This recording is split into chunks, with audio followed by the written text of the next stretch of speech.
سب سے پہلے آپ کو بتائیں کہ وزیراعظم شہباز شریف نے امن و امان کی صورتحال پر اہم جائزہ اجلاس طلب کر لیا ہے۔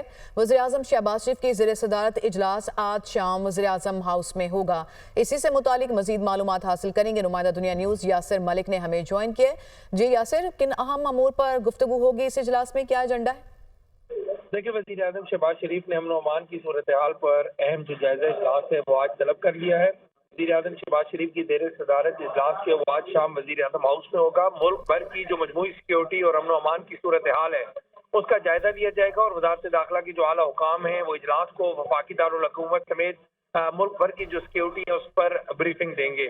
وزیراعظم شہباز شریف کی جانب سے جو رد الفساد فورس بنائی جانی ہے، جس کے لیے کہا گیا تھا کہ جلد از جلد اس کے اوپر کام مکمل کیا جائے، تو اسلام آباد میں احتجاج کو روکنے کے لیے اور شرپسند عناصر سے نمٹنے کے لیے جو رد الفساد فورس بنائی جانی ہے اس کے حوالے سے بھی جو وزارت داخلہ کے جو حکام ہیں وہ وزیر اعظم شہباز شریف کو آج بریفنگ دیں گے۔ جی بہت شکریہ یاسر ملک، آپ نے معلومات دی۔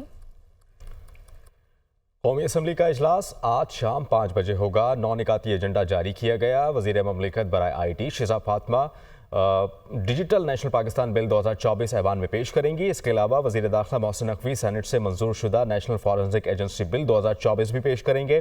محسن Naqvi Pakistan land port authority کے قیام کے لیے احکامات وضع کرنے کا بل بھی پیش کریں گے۔ ملک میں لازمی اور ثانوی روٹس پر نجی ایئر لائنز کی پروازیں شروع نہ کرنے پر توجہ دلاؤ نوٹس بھی شامل۔ وزیر قانون اعظم نذیر تارڑ پارلیمنٹ کے دونوں ایوانوں سے صدر مملکت کے خطاب پر بحث کی تحریک پیش کریں گے۔ اجلاس میں ارکان نقطہ اعتراض پر اہم نوعیت کے امور پر بات کریں گے۔ جی ایچ کیو حملہ کیس میں 9 ملزمان پر فرد جرم عائد کر دی گئی ہے۔ شیر مزاری، راشد حفیظ، خادم حسین کھوکھر، ذاکر اللہ، مہر جاوید، منیر، طاہر صادق اور عظیم اللہ خان پر فرد جرم عائد کی گئی ہے۔ شاہ محمود قریشی، اجمل صابر اور سکندر زیب پر فرد جرم عائد نہیں ہو سکی۔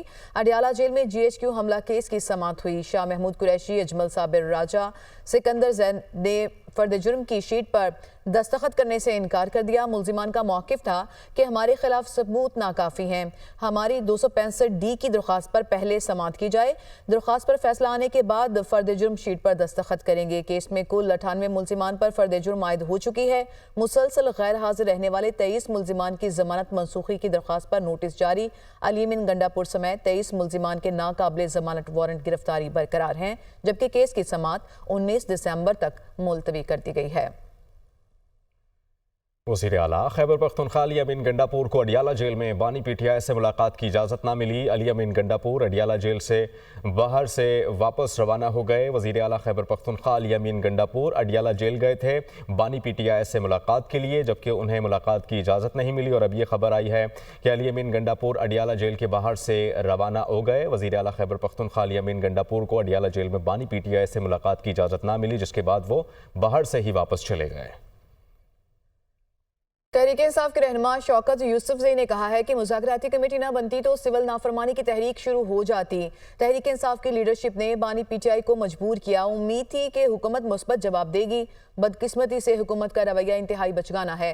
حکومت شاید یہ سمجھ رہی ہے کہ تحریک انصاف کمزور پڑ گئی، اس لیے مذاکرات کی باتیں ہو رہی ہیں۔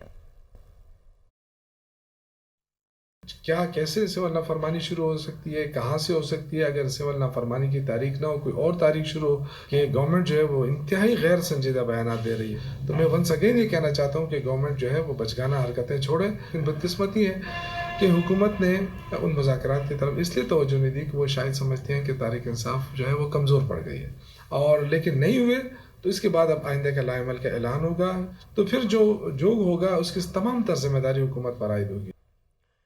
سب سے پہلے پاکستان سیاسی معاملات بعد میں سینیٹر فیصل وابڈا نے ایکس میں پیغام میں کہا کہ پاکستان کے لیے اپنا کردار ادا کر رہا ہوں اور کرتا رہوں گا، جیسے میں نے کوشش کی، امید ہے ویسے ہی جمہوری معاملات کو جمہوری طریقے سے انجام دیا جائے گا۔